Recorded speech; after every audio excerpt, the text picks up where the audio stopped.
The Sunday brunch at Riverside Bistro had been Amanda's idea. She'd texted the family group chat 3 days ago with her typical enthusiasm, major wedding updates. Brunch Sunday 11 a.m. Everyone must be there. I'd almost declined. Sundays were my only true day off from managing my property portfolio and the tech consulting firm I'd built over the past 6 years. But Amanda was my sister, and despite everything, I wanted to support her wedding planning. The bistro overlooked the marina, boats bobbing gently in their slips. Our family had claimed the large corner table with the best water view. Dad sat at the head, reading the financial section. Mom was already on her second mimosa, her phone in hand, scrolling through what I assumed were wedding Pinterest boards. My older brother Marcus occupied the other end, checking his email between bites of Eggs Benedict. Amanda sat beside Mom, her wedding binder, a 3-inch thick monstrosity of tab sections and color-coded sticky notes, spread across half the table. At 28, she was marrying Derek Fontaine, whose family owned a chain of car dealerships across the state. The wedding had become Mom's obsession almost more than Amanda's. "Sarah, you're here," Amanda beamed when I arrived. "I was worried you'd bail like you always do for family stuff." "Wouldn't miss it," I said, settling into the chair across from her. The server immediately brought me coffee, black, no sugar. At least they remembered. So, Amanda clasped her hands together, practically vibrating with excitement. "Derek and I have made a huge decision about the venue." Mom set down her phone, giving Amanda her full attention. Even Dad lowered his newspaper slightly. "We've been looking at venues for months," Amanda continued. "The Grand View Hotel wants $40,000 just for the space rental. The Botanical Gardens are booked 2 years out. The historic mansion downtown has that weird smell in the ballroom." "The foundation issues," Mom murmured knowingly. "Exactly." Amanda flipped open her binder to a section marked venue in purple marker. "But then Derek and I were talking last weekend, and we realized we've been overlooking the most perfect, most beautiful, most meaningful option." She paused dramatically. I sipped my coffee. "The lake house," Amanda announced, as if she'd just solved world hunger. "It's absolutely perfect. We can have the ceremony on the back lawn overlooking the water. Cocktail hour on the dock. Reception in that huge open area between the house and the guest cottage." "Sarah, you remember how gorgeous it is during summer sunset, right?" I did remember.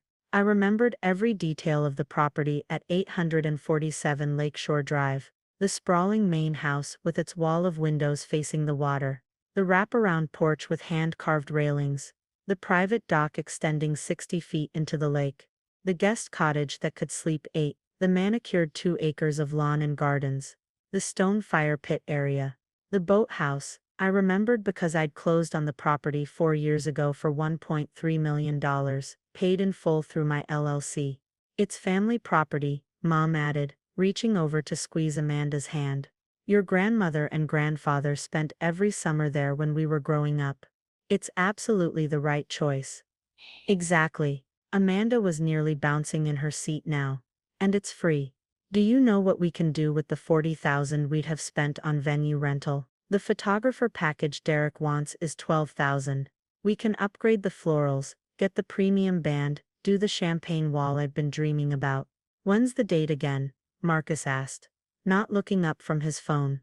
"June 14th, Amanda said. 5 weeks from yesterday. I know it's soon, but Derek's grandparents are both in poor health, and we really want them there. Plus the lake house is perfect in mid-June. Not too hot yet, but warm enough for an outdoor evening event." 5 weeks, Dad finally folded his newspaper. "That's aggressive for planning. That's why we needed to lock down the venue immediately," Mom said. She pulled up something on her phone. "I've already been in contact with Prime Event Rentals. They can do the tent, tables, chairs, linens, everything. I'm meeting with them Tuesday to go over the quote." "Wait, what tent?" I asked. "The reception tent, obviously," Amanda said, flipping to another tab section. "We're thinking clear top so guests can see the stars. 40 feet by 80 feet should accommodate 300 people comfortably, with room for the dance floor and band stage. 300 people, on my lawn. And I'm ordering the dock furniture tomorrow," Mom continued, swiping through her phone. "Those lovely teak loungers with the cream cushions, maybe 10 or 12 of them. For the cocktail hour, so people can relax by the water. They'll look beautiful in the photos. Dock furniture, I repeated. Don't worry, it's an investment, Mom assured me. They're high-quality pieces. They'll last for years at the lake house. The server arrived with our food orders. Amanda had ordered the smoked salmon avocado toast. Mom had her usual Greek yogurt parfait. I'd requested the vegetable omelet, though my appetite was rapidly disappearing. So the timeline, Amanda said, pulling out yet another spreadsheet from her binder. Invitations went out last week. We're at about 200 confirmed RSVPs already. Expecting the full 300 within the next week. Save the dates went out 2 months ago, so people have had time to plan. 200 confirmed, I said slowly. For an event at the lake house. At our lake house, yes, Amanda corrected absently, marking something in her binder. Derek's family is huge. He has 47 first cousins alone. And obviously, we're inviting everyone from Mom and Dad's social circle. The Hendersons, the Patels, the Vanderbilt group from the club. The Vanderbilts will be so impressed, Mom said dreamily. Especially with the waterfront setting. Their daughter got married at that awful hotel ballroom with the low ceilings. I set down my fork. Amanda, have you actually been to the lake house recently? Not since last summer, she admitted. But I remember it perfectly. Why? Just wondering about the condition of things. I said carefully. Property maintenance, that sort of thing. Oh, that's all handled. Mom waved dismissively. Your father's been taking care of the property management for years. The lawn service, the cleaning crew. It's all maintained beautifully. Dad coughed slightly but said nothing. Actually, I started, but Amanda cut me off, too excited to notice. Sarah, I was hoping you could help with something, she said, her eyes bright. You're good with organization and logistics, right? From your little computer job. My little computer job was actually Mitchell Solutions Group, a tech consulting firm with 18 employees and annual revenue of $3.2 million. But I'd learned years ago that correcting family assumptions only led to awkward conversations about why I didn't talk more about my work. What do you need? I asked. A day of coordinator, Amanda said. Someone to make sure vendors arrive on time, handle any little emergencies, that kind of thing. Derek's hiring a professional wedding planner, but she's expensive enough as it is. We thought you could handle the logistics the day of. You'd still enjoy the wedding, obviously, but just keep an eye on things. You want me to work your wedding, I clarified. Not work, just help, Amanda said. Family helps family, right? Plus you're always so calm in a crisis. Remember when the power went out at Dad's 60th birthday? You had those backup generators arranged within an hour. That was because I'd called the property management company for my downtown commercial building and had them send over equipment. But again, explaining seemed pointless. I'll think about it, I said. Thank you. Amanda squealed, interpreting my non-answer as agreement. She made a note in her binder. Sarah, Day of Logistics Coordinator. Marcus finally looked up from his phone. What about parking?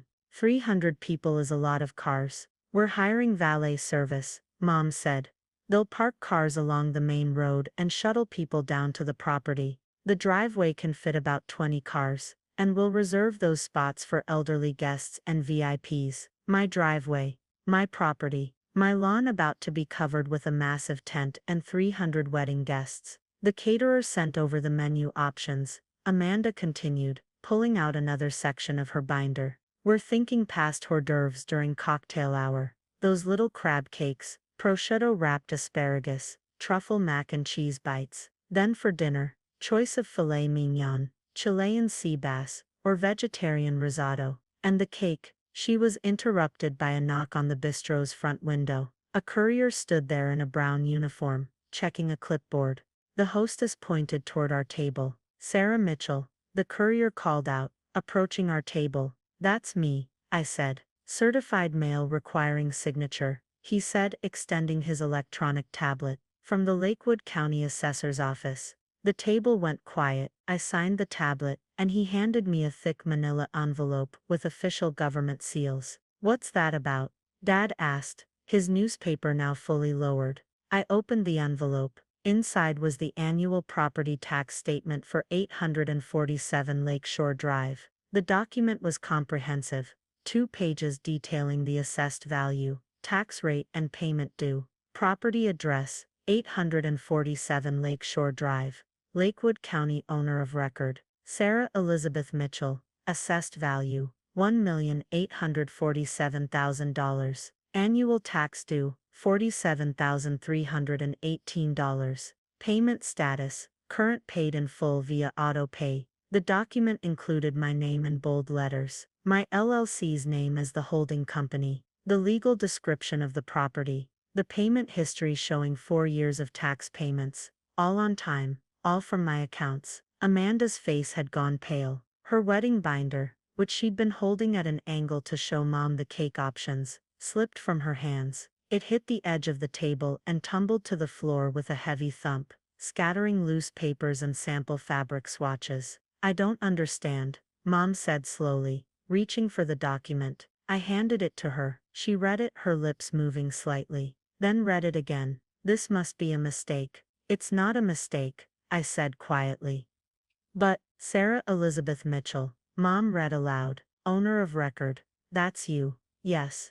You own the lake house. Amanda's voice was barely a whisper. I've owned it for 4 years, I confirmed. I bought it in March 2020, when the previous owners relocated to Arizona. The previous owners, Dad's face had taken on a grayish tint.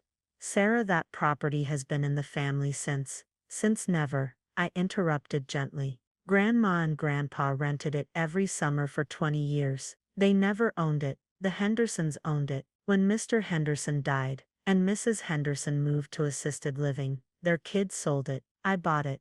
The silence at the table was absolute. Even Marcus had set down his phone, staring at me with an expression somewhere between shock and confusion. You bought the lake house, Amanda repeated, as if saying it aloud would make it make sense. You bought it, 4 years ago. Through my LLC, yes, I said. Mitchell Property Holdings. I've been managing it since then.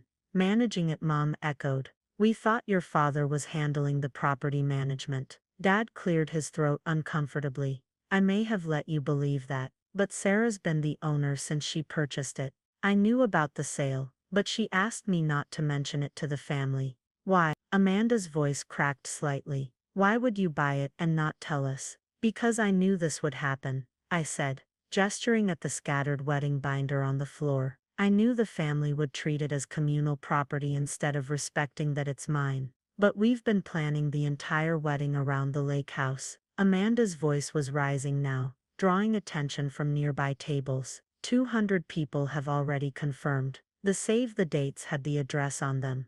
Join us for a celebration at the family's lakeside estate. That's what they said. The family's lakeside estate, that you don't actually own, I said. Mom's hand was shaking as she set down the tax document. Sarah, this is your sister's wedding. I'm aware. She's been planning this for weeks. The save the dates went out months ago. People have made travel arrangements. Derek's grandparents are flying in from Florida specifically for this. I understand that, I said calmly. But nobody asked me if they could use my property for a 300-person event. Asked you?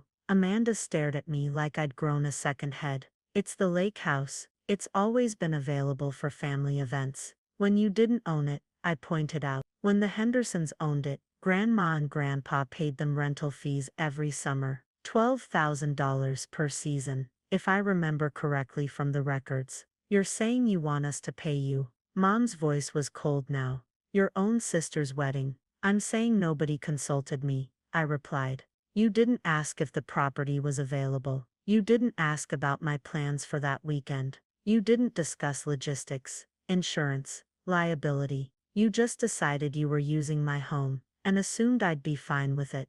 Marcus finally spoke up. To be fair, Sarah, you never told anyone you owned it. How were we supposed to know? To ask permission? You could have asked who owned it before printing save the dates with the address, I said. You could have verified access before confirming a venue with 300 guests. You could have checked property records, which are public information. Property records, Amanda said faintly. She was still staring at the tax bill on the table. $47,000. In property tax. How do you afford that? I own 17 properties across the state, I said.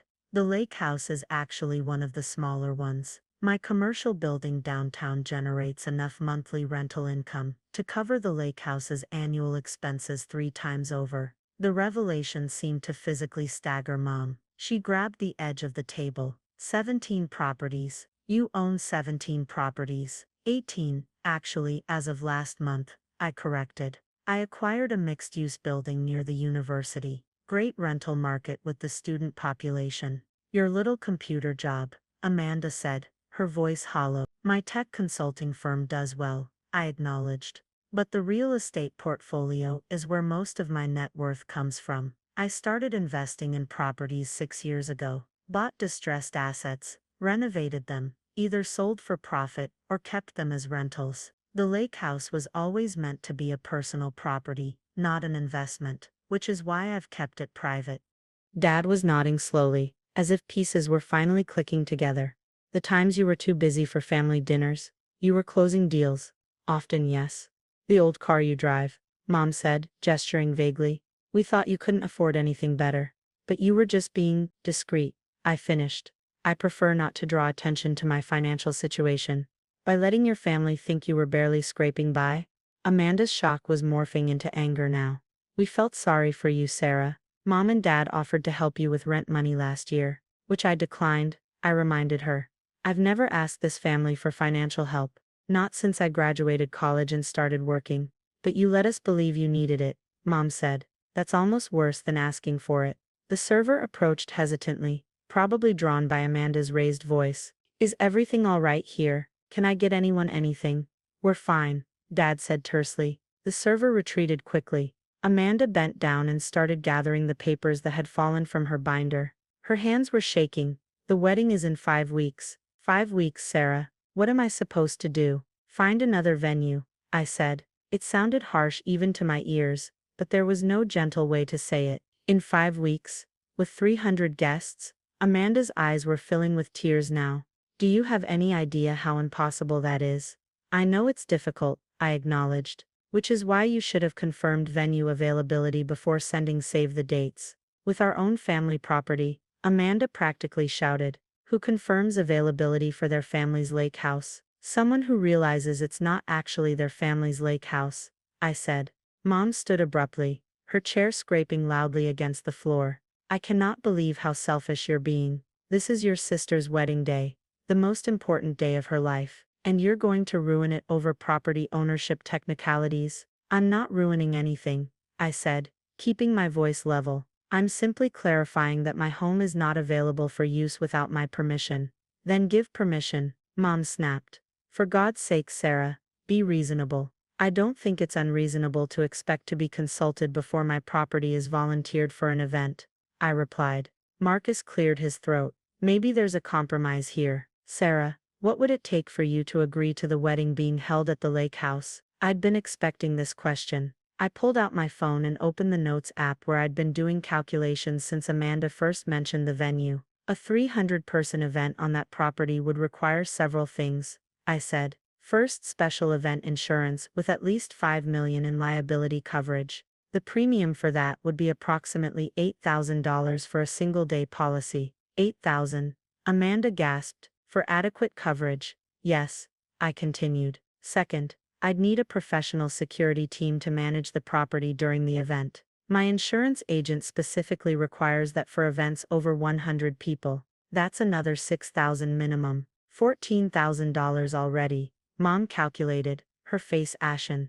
Third, professional cleaning services before and after. The house would need to be pristine for guest use, and return to pristine condition afterward. That's about $3,000. Fourth, the lawn will be damaged by 300 people, tent installations, catering equipment. Professional lawn restoration afterward is probably $5,000.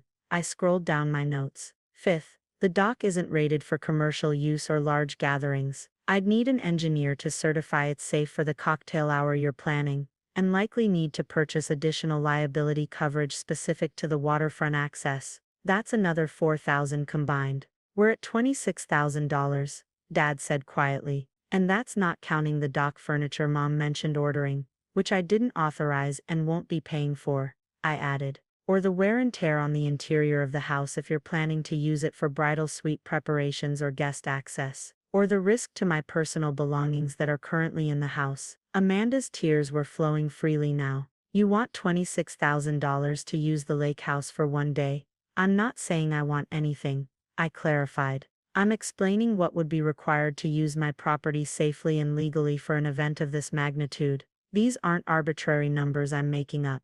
This is what my insurance agent and attorney would require. Your attorney, Mom said coldly. Of course you have an attorney. I have several, actually, I said. Real estate law, business contracts, estate planning. When you own significant assets, you need legal counsel.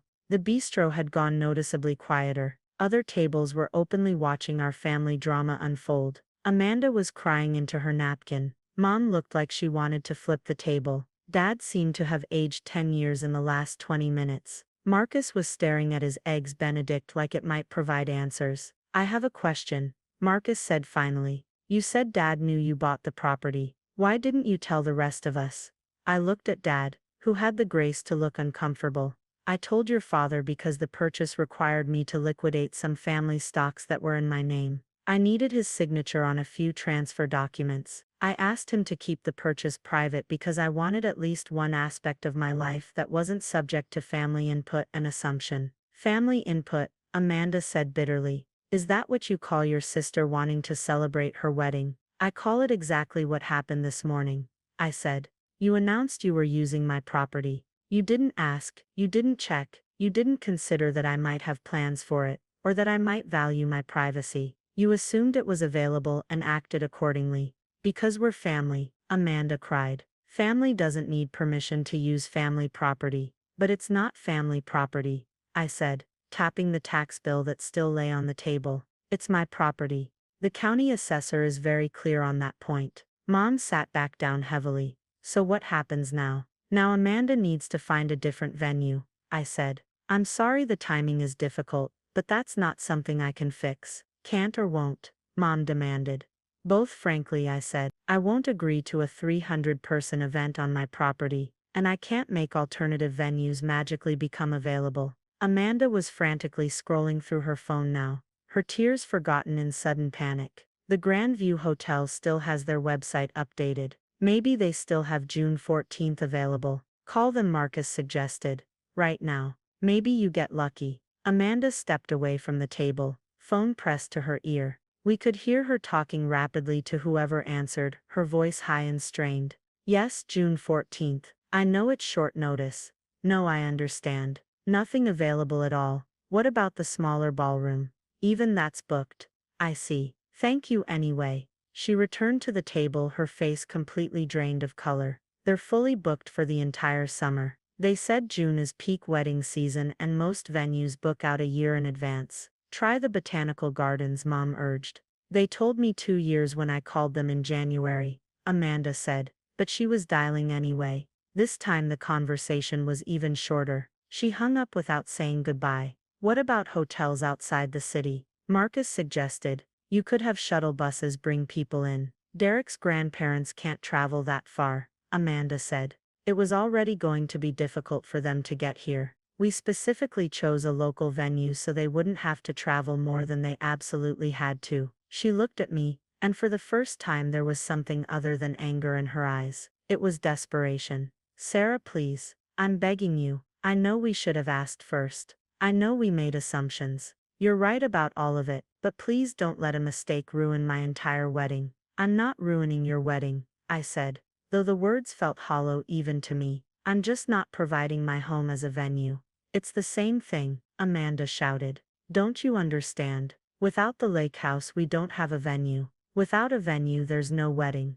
Derek's grandparents are in their 90s. His grandmother just had a stroke. This might be their last chance to see him get married. And you're going to take that away because of property taxes and insurance policies. The entire restaurant was definitely watching now. I could feel the weight of their judgment. Here I was, the wealthy property owner, refusing to help her sister's wedding. On paper it looked monstrous. What if we meet your requirements? Dad said suddenly. The insurance, the security, the cleaning. What if we agree to cover all the costs you outlined? $26,000. Mom breathed. Plus the venue rental fee we were going to save. It's still cheaper than most wedding venues, Dad argued.